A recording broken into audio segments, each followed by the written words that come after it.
Dope Shop. These tracks were literally anthems of that era. एक और major reason जो हनी सिंह के कमबैक को डिफिकल्ट बना रहा है, ग्लोरी के ट्रैक्स अब ऑडियंस को उस तरह अपील नहीं कर रहे हैं। हनी सिंह का साउंड एक जमाने में रेवोल्यूशनरी था।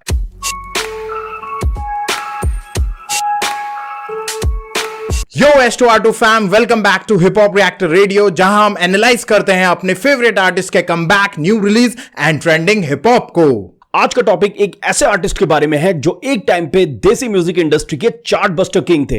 हाँ भाई, बात कर रहे हैं हम सबके फेवरेट यो हनी सिंह।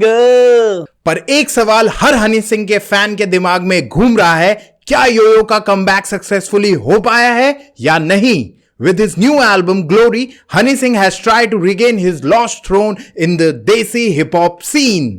लेकिन जो वाइब उन्होंने अपने फैंस के लिए क्रिएट की थी वो आज की हिप हॉप ऑडियंस के साथ उतनी रेजोनेट नहीं कर पा रही है। So let's break it down and figure out why Honey Singh is struggling and why Glory is failing to make an impact in today DHH scene.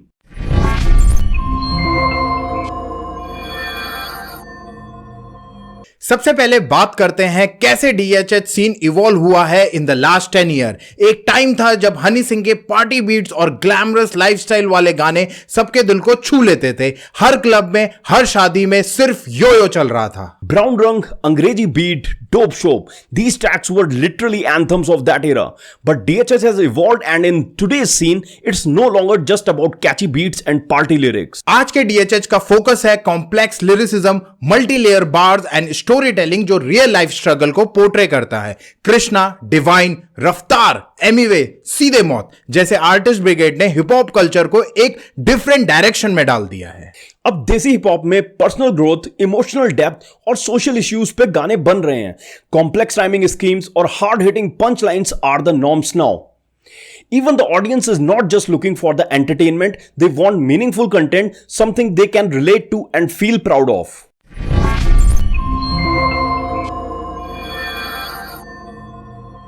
इस इवॉल्विंग सीन के बीच हनी सिंह का comeback with glory felt like a big deal. Fans काफी excited थे, उनका एक expectation था कि योयो अपने ओल्ड स्कूल स्वैग के साथ कुछ नया लेके आएंगे। पर जब ग्लोरी रिलीज हुई तो एक मेजर प्रॉब्लम समझ में आई कि Honey Singh is trying to step into a DHH scene जो अब बिल्कुल डिफरेंट है और अनफॉर्चुनेटली उनके साउंड में ब्लेंडिंग हिप हॉप बीट्स को दरकिनार करते हुए नजर आ रही है। जहां आज के हिप हॉप आर्टिस्ट अपने पर्सनल कहानियां और डीपर स्ट्रगल को शेयर कर रहे हैं, वहीं हनी सिंह स्टिल स्टक हैं अपने पार्टी एंथम और लग्जरी लाइफस्टाइल वाले फॉर्मूले पे। ग्लोरी के ट्रैक्स अब ऑडियंस को उस तरह अपील नहीं कर रहे हैं जैसा पहले करते थे।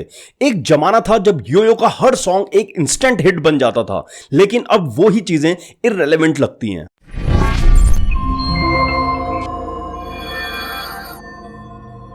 आज के डीएचएच में एक बड़ा डिफरेंस यह है कि लिरिकल कंटेंट बहुत कॉम्प्लेक्स हो गया है। हनी सिंह के गाने हिस्टोरिकली ज्यादा लिरिकली डीप नहीं रहे।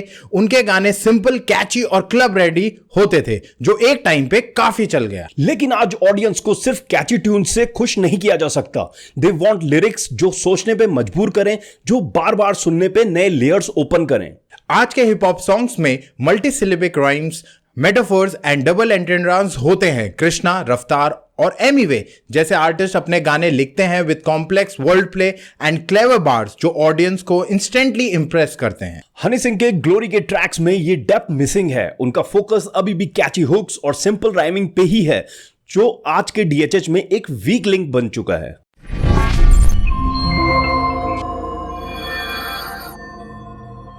एक और मेजर रीजन जो हनी सिंह के कमबैक को डिफिकल्ट बना रहा है, उनका अपने गाने खुद ना लिखना। रूमर्स तो हमेशा से ये कह रहे हैं कि हनी सिंह अपने ट्रैक खुद नहीं लिखते। उनके हिट्स में ज्यादातर इनपुट प्रोडक्शन और कैची बीट्स का था। लिरिक्स का फोकस कभी भी फर्स्ट प्रायोरिटी नहीं रहा। अब जो करंट डीएचएच में शिफ्ट आया है उसमें ऑथेंटिसिटी सबसे बड़ा फैक्टर है। रफ्तार, सीधे मौत और कृष्णा जैसे आर्टिस्ट अपनी कहानी खुद लिखते हैं, अपने रियल लाइफ स्ट्रगल्स को लिरिक्स में डालते हैं और इसीलिए उनके फैन बेस उनसे ज्यादा कनेक्टेड फील करते हैं। लेकिन ग्लोरी में आपको हनी सिंह के गानों में वो पर्सनल टच या रियलनेस देखने को नहीं मिलती है। बार्स वीक है और ये क्लियरली दिखाई देता है कि गाने सिर्फ बनाए गए हैं हिट होने के लिए, बिना किसी सॉलिड मैसेज के। यही रीजन है कि ग्लोरी काफी सुपरफिशियल और शैलो लगता है compare to what the hip hop audience expects today.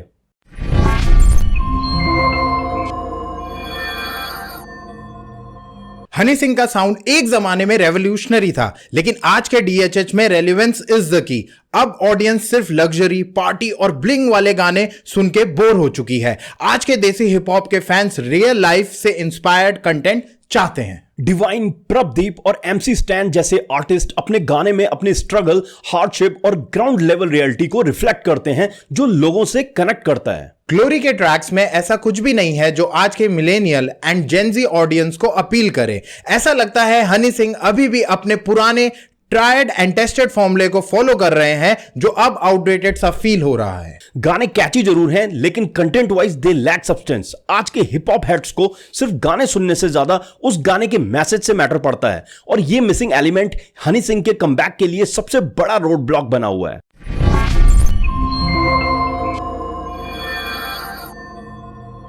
Honey Singh के कमबैक का एक बड़ा चैलेंज ये भी है कि वो अपने स्टाइल एंड साउंड को नए डीएचएच के अकॉर्डिंग इवॉल्व नहीं कर पाए हैं।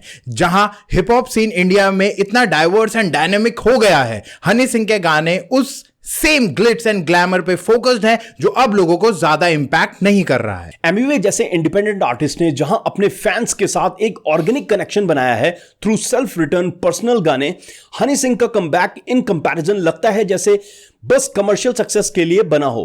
ऑडियंस वांट ऑथेंटिसिटी, रॉनेस और एक न्यू एज वाइब जो ग्लोरी में मिसिंग है।